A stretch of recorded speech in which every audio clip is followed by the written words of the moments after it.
Hello, everyone. I'm your host, Mackenzie Jacob, and welcome back to Dress Rehearsal, the podcast where Broadway and fashion take center stage, and we dive deep on the roles that shape us on stage and off. Today's guest, Emma Blodgette, truly lives in the Venn diagram overlap of exactly what this podcast is all about: Broadway and fashion.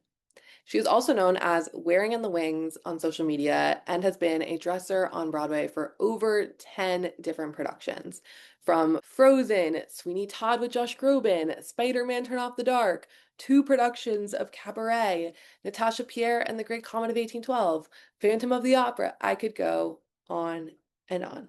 Emma has such a unique perspective on the ways that we can make fashion more sustainable, better for the planet, and better for our sense of self.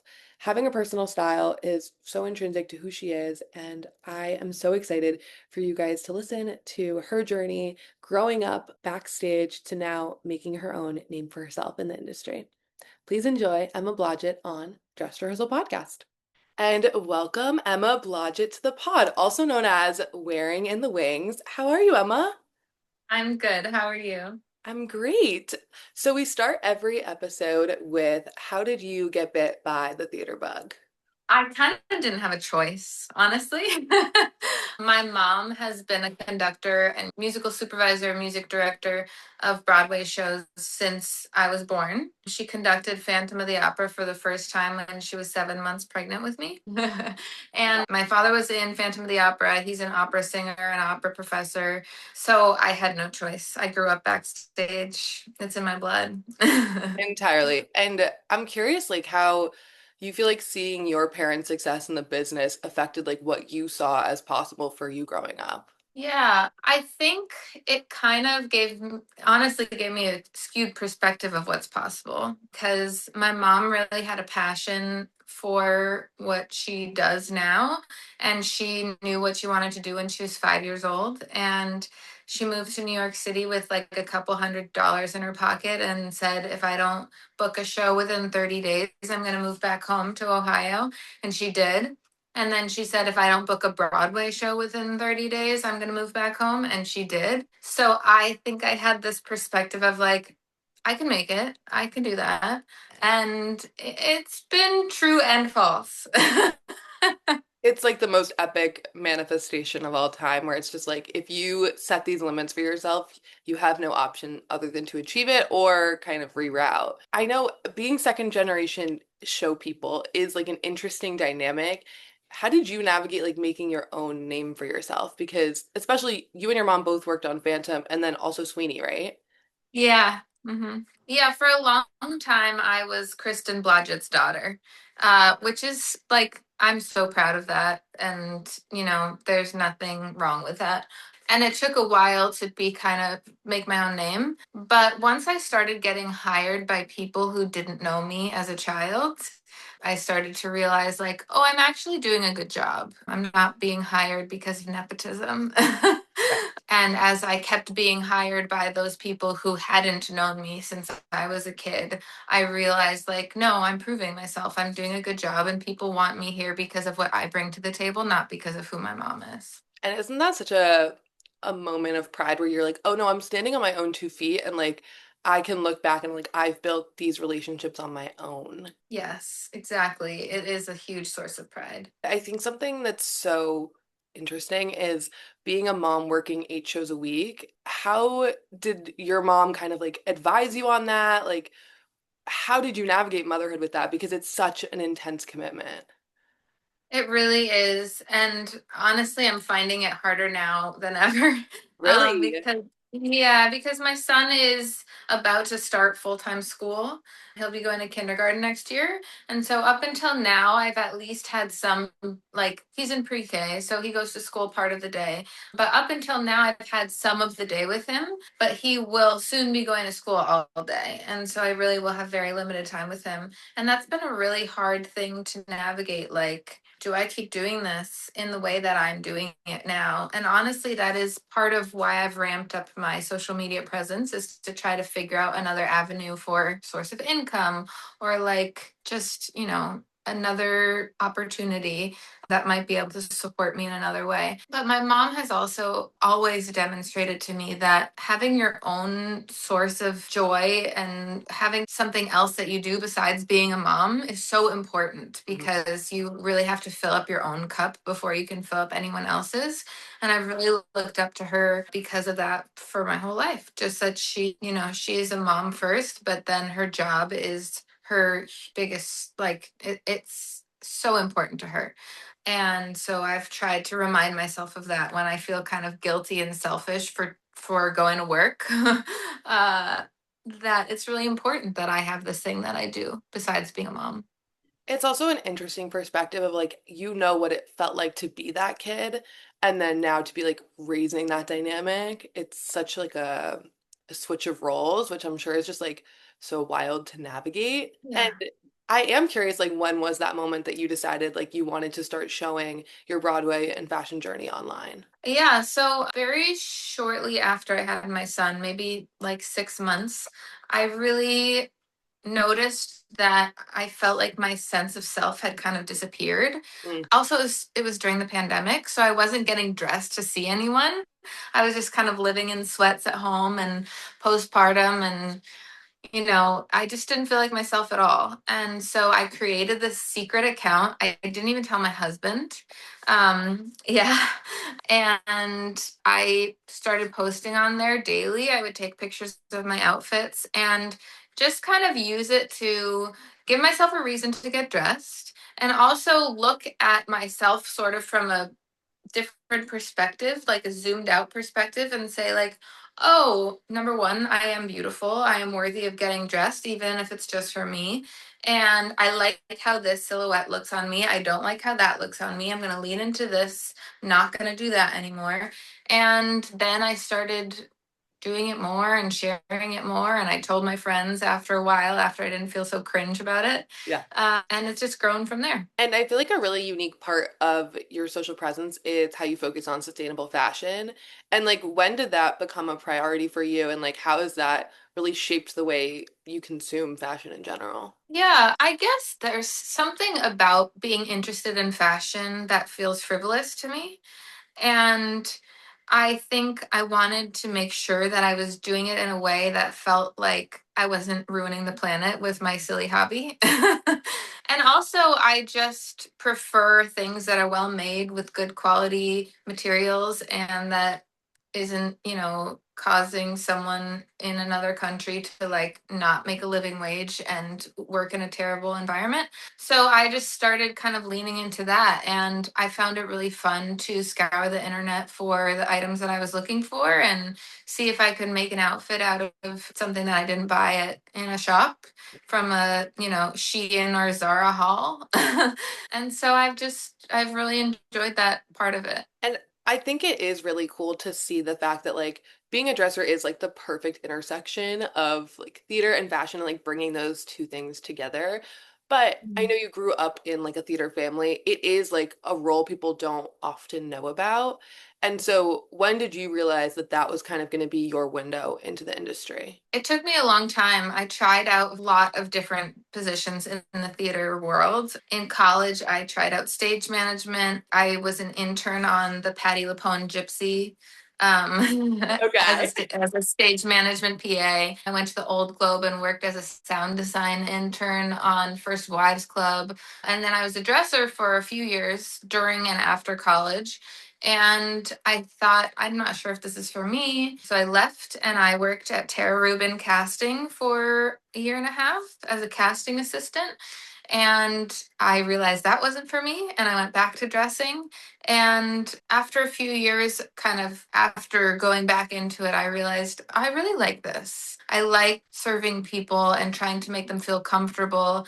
And just, that aspect of dressing is what I really enjoy, is trying to make people feel as comfortable as possible when they're in the building. I think something very cool about your journey too is like you're just taking big swings in all these different places, and it doesn't feel like you have to like be amazing at something the minute you have a job in it. And I think that freedom allows you to kind of just like dip your toe in different waters without like feeling like the consequences are so high. Because I even think about, it's a bit of a tangent, but like in music, they talk a lot about how now you have to like go viral right away. And like Fleetwood Mac had like so many albums before they like hit it big. And there's not like that incubation period. And it feels like people younger and younger are having to decide like, today I want to do this and I have to do this forever. And Mhm. I'm sure there's so many times in your role now that you're like, oh, I'm pulling from like a moment I had in casting. Like I know how to navigate this situation because of that. And so remembering that it's like a portfolio career, not just like one ladder to the top. Being a dresser specifically is such like an intimate relationship with the people you're working with. Are there things that you do in the beginning of each working relationship to kind of like establish that bond, the comfortability? I would say I don't try to force anything. There are certainly people that I've been much closer with than others, but I just try to bring a very calming presence to it and, basically remind them that I'm there for them to take care of them. And I'm not afraid to ask questions. I've said this to my friends who are just starting to dress that you don't have to pretend to know everything. So, you can go in there and say, what are your preferences around this specific thing? How do you like this to be done? How do you like that to be done? And it's so much better to show up and just be like, I don't know. This is a new relationship. Let's build it together. And you don't have to pretend to know everything. And I think kind of growing together in that way is really helpful in making someone feel comfortable around you. Right. And it also would feel inauthentic the first moment you meet someone to be like, oh, we're best friends. Like Yeah, that feels wrong. And it feels like there needs to be time to build that trust. And it's not going to be instant unless you've worked on shows with them before. absolutely. Yeah. And I know you're starting a new show soon. When does like a dresser come into the equation of a production? Like when you're mounting a new show, like what part of the process do you start working on the show? Yeah, so I'm starting at Rocky Horror Picture Show tomorrow. Woo! Yeah. So the cast has been in a rehearsal studio for I think 3 or 4 weeks, just doing it in a studio. They have very limited set, they have limited props, limited costume, and they will be coming into the theater next week, a couple days into next week. So we will have been in there for about 4 days, just kind of prepping the space, prepping the costumes, sewing in labels, making sure they all look okay, trying to figure out any problem areas we might need to solve, and then distributing the costumes and creating their laundry and labeling all of that, and just kind of getting a feel for the space and making sure it's ready for them when we start tech in less than a week. And it's wild that a dresser, yes, is taking care of all the costumes, but you also have to like track when changes are happening in tech in a show because that could change like where you're exited and all of like the dynamics behind the like curtain. And so it's such like a jigsaw puzzle, I'm sure. It is. And I've been so lucky to work with some fantastic supervisors that are very experienced and have a system. And so, the dressers will show up and they'll already have plotted out all of our tracks. And they'll say, you'll be here at this time and you have a minute to change them into this look. And then you're meeting them over here at this time and you have 45 seconds to change them into that look. And of course, it changes all throughout tech. The director will say from his God mic in the audience, actually, I want you to exit stage left. And everybody's like, what? That's not what you said before. His costume is prepped on stage right. But yeah, it is a lot of running around and you just have to stay like malleable and ready to change what's going to happen and do your best to adjust. And yeah. A lot of people will be dressers for like 30 years on Broadway. And so I'm curious if there were people early on that like really took you under their wing and really showed you the ropes since it is such a different part of the business than your parents. Yes. I started at Phantom of the Opera as a dresser. And so a lot of those people knew me from when I was a kid and they were really kind to me. There was no reason for me to be there. I had never touched a costume. And they were really kind and generous with me in showing me the ropes and teaching me basic costume etiquette and like just the very basics. And so there were a couple of dressers on Phantom who really helped me so much. And then a couple supervisors along the way who have taken me under their wing and brought me from show to show. And Really, there have been so many generous people who have just been so kind as I've come up in this industry and shown me how to do it. And I think something that is rare is the fact that you've gotten to work on two Broadway productions of Cabaret, the 2014 one, and then Cabaret at the Kit Kat Club. And can we, one, talk about like how it felt to revisit that world and like, was it such a great tangible way to like track like, oh, I've grown so much since the last time around? Yes, that was huge for me. It was very full circle. So I dressed Gayle Rankin in Cabaret at Studio 54 in, I don't remember what, 2014? Yeah, 2014. Yeah. And that was my first full-time dressing gig because the other ones were I was just a swing. And I was randomly put with Gayle, and she was playing Fräulein Kost. And we became very fast friends. And kind of everyone on our floor, sometimes we call it a dorm floor, we all bonded really quickly. Danny Burstein and Aaron Crone and Gayle and I, and Philip, the other dresser. And it was just a really special time for me. I think I did that show for like a year and a half, maybe, which is a long run for Studio 54. And then 10 years later, Gayle, we stayed friends the whole time. And she called me and she said, I booked Cabaret. I'm playing Sally Bowles and I can't do it without you. And it was just so incredible to revisit that show, that score, the story, and have her be in this new role and get to watch her do it. Just like one of the most talented people I've ever worked with. And it was just really special. And at that point, I had done quite a few more shows and I kind of understood the position better and I was able to show up for her in a different way.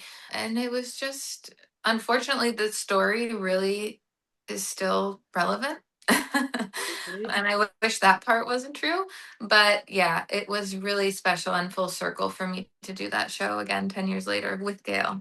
It's so cool the way that dressers will stick with a performer from different shows. Like, I always think it reminds me of like celebrities who are still best friends with their growing up friends. Like, it feels like such a testament to knowing how important that role is in their lives and having that stability from show to show. And are there other performers that you've dressed in the past that you're like, oh, I would follow them to the ends of the earth? Like, are there other shows that you're just really proud of the relationship that you guys were able to build? Yeah. So I dressed Josh Groban in Natasha Pierre and the Great Comet of 1812. And that started kind of as a nepotism hire, I would say.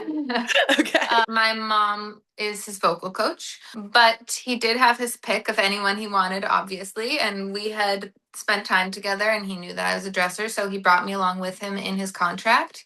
And we had a great, I think, 9 months together doing that. And then several years later, I don't remember exactly the time span, maybe 6 or 7 or 8 years, he said, I'm doing Sweeney Todd. I'm playing Sweeney, and I want you to come do it with me. And it went great again. And I felt honored that he chose me again. You know, it meant that I had proven myself the first time around. And we did that together. And I would follow him to the ends of the earth. If he does another show, I hope that he will ask me to do it again. Yeah, he's a wonderful person to work with. And I just feel so honored to be there while he's, making history on stage. And when you look at like the slate of shows that you've worked on, they all feel very true to like different sensibilities of your own style. Like they all feel like they have like this quirky, cool, like very defined look to them. And obviously, people don't get to handpick the projects that they work on, but it is like you got a lot of RC shows. And I'm curious if there's a show's wardrobe, maybe that you didn't even work on, that you would just love to live in every day. Yes. It's an overwhelming like visual. I feel like my answers are really boring because I'm not like a big ball gowny kind of girl. Okay. But my first instinct would be to say Hadestown, Orpheus. Like you can't go wrong with a pants and suspenders and a bandana. That is so my vibe. Yes. Or the workers and their like leather overalls and the bandeau kind of top. So chic. And then if I wanted to dress up, I would dress in Amber Gray's green velvet poofy dress. It's kind of like grungy chic. So I think that's where I would go. Yeah. That feels right. And it also just like has such like a a thrifty sensibility about it. Do you have an answer to that one? Yes, my answer is funny girl because I love an animal print as a neutral. I'm not gonna wear a pillbox hat, but like if I could just be, this is not my day-to-day life, but like if I could be in like a diva moo like going down the street, like that is the energy that I want to like harness. I love that. I, That's a great answer. someone else said the death becomes her immortal suits to go to the grocery store. And I was like, right, right. Honestly, like go off. That couldn't be me, but that person has a strong sense of self, and I respect that. I liked the vision that they were going for and the fact that practicality was nowhere in sight. Yeah, I mean, the amount of time it must take to have to go to the bathroom in that suit. None of my business. None of my business. But that is the vision of like that is a dresser's brain. Like that's the practicality that you're thinking about. Yeah, yeah. And Rocky Horror specifically has such a cult following of like people that dress up for the film. How you got involved with the show. We start tomorrow. I saw the marquee yesterday. It looks so freaking cool. It's just like covered in red lights all over, just monochromatic. It looks so cool. So I'm really excited. The way I got involved, I was ready for a change. I was looking for something new, something that would feel inspired and exciting. And I know the supervisor. We worked together for 3 weeks pre-pandemic on Caroline or Change before it was shut down. And I reached out to her and I said, does Luke Evans have a dresser? Because if he doesn't, I would love to be considered. He's playing Frankenfurter. And she said, I would love to put you on the list and, of people to be considered. And then I was hired. And I haven't met him yet. I'm really excited. I've heard wonderful things, but that will be, it's one of those nerve-wracking things. It's like you have to start the relationship from zero. And it will be one of those challenges where I have to kind of figure out how to make him feel comfortable quickly. I do think like that is such a testament to like closed mouths don't get fed. Like you're still pushing for yourself. Like even though you have all these shows under your belt, like you still have to advocate for yourself and like pinpoint what rooms you really want to push for. And I feel like when you have that intention, it's most likely going to go a lot better than like if you're just jumping from job to job just for a paycheck, which is also practical. But having such like laser focus on like this is a room I think I would be really successful in. Yeah. And I will say, like, the fact that Rocky Horror is going to be at Studio 54 feels like so, just like the energy is there for it. Like, that is the perfect Right? place to do it.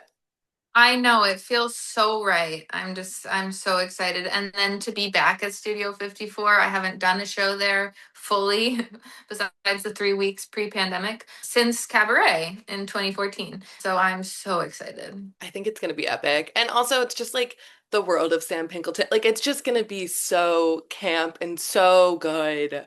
I can't wait. Yeah. That same confidence that you have to kind of like put your name in the ring, like, how do you feel like finding your own personal style has developed your relationship with self-confidence? Like, do you feel like having a personal style has just like increased your sense of self? Absolutely. It definitely took me a while to find. I think for a long time, I was kind of just dressing in the way that felt like what was trending and what specifically men might find attractive on me.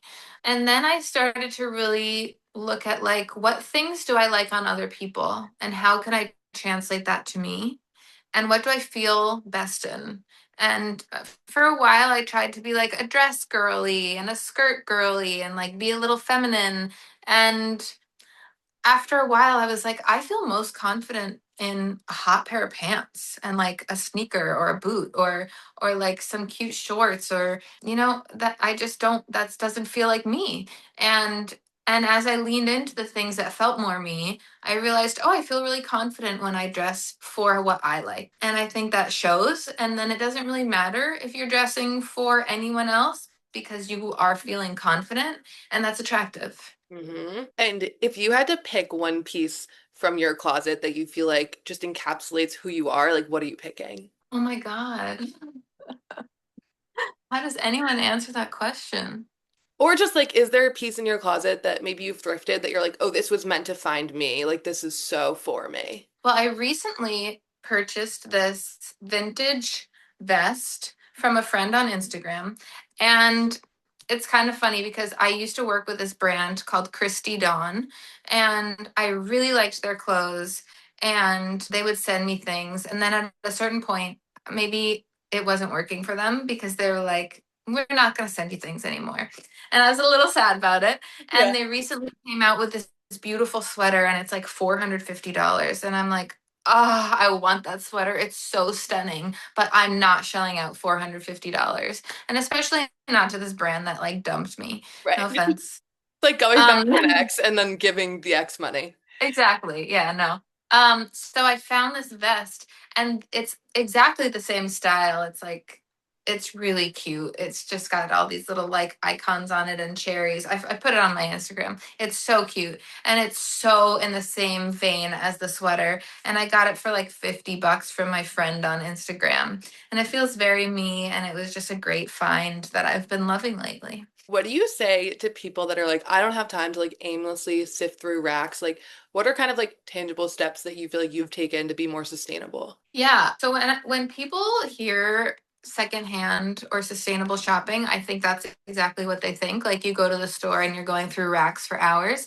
I don't like to shop that way either. That sounds really hard to me. I mean, sometimes I will, but that feels really like exhausting to me. So what I do is I find brands that I really love. Usually they are slow sustainable brands that are a little bit more expensive. And then I'll just like set alerts on eBay, Poshmark, Depop. And there's also a lot randomly of ways of finding these things on Instagram and Facebook. Like I belong to a bunch of Facebook groups that are like Misha and Puff sweaters, buy, sell, trade. And, or, you can search a hashtag, Misha and Puff for sale, and you can find all these things secondhand. And it doesn't have to be hours. You can set alerts, or you can follow these hashtags.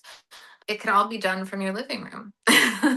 Right. And then it's like the things come to you versus like you having to like know exactly what you want in the moment. Because I think the fun of like vintage shopping is like if you go in with no plan and then those pieces just end up getting pulled so much more because it's like, oh, I just was drawn to these and I'm always going to be integrating them into new outfits.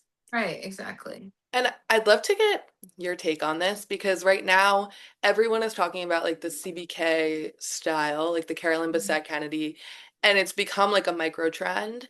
And Mhm. Carolyn Bessette herself is the antithesis of a micro trend. Like her whole wardrobe is curated of like very well made clothes and all this stuff. And like, how frustrating is it to see these like micro trends pop up? And like, how do you feel like we shift our mindset away from getting on the bandwagon? That's a great question. And I've seen so much about her lately as well. Yeah, I think it goes back to like finding your core pieces that make you feel good and sticking with them through the trends. So, if you really feel good in jeans and a t-shirt, then maybe you'll let the trends kind of influence you in that like sometimes you wear a high-waisted jean and sometimes you wear a low kind of baggy jean, but you always know that you feel really good in jeans. You know, yeah, I think just like identifying those things that feel like you and carrying them with you because the trends are going to just come and go. Yeah. And I love the concept of like a Mount Rushmore of style. Like, are there four kind of like style icons or even just like other mediums that you pull inspiration from that you feel like would be your Mount Rushmore of style? Oh my gosh. Well, I was thinking about this earlier today, kind of what inspired me as a kid and what I draw from my childhood that has led me to the way I dress today. And when I was a kid and into high school and even college, I spent time on this island in Maine. We would go there in the summer.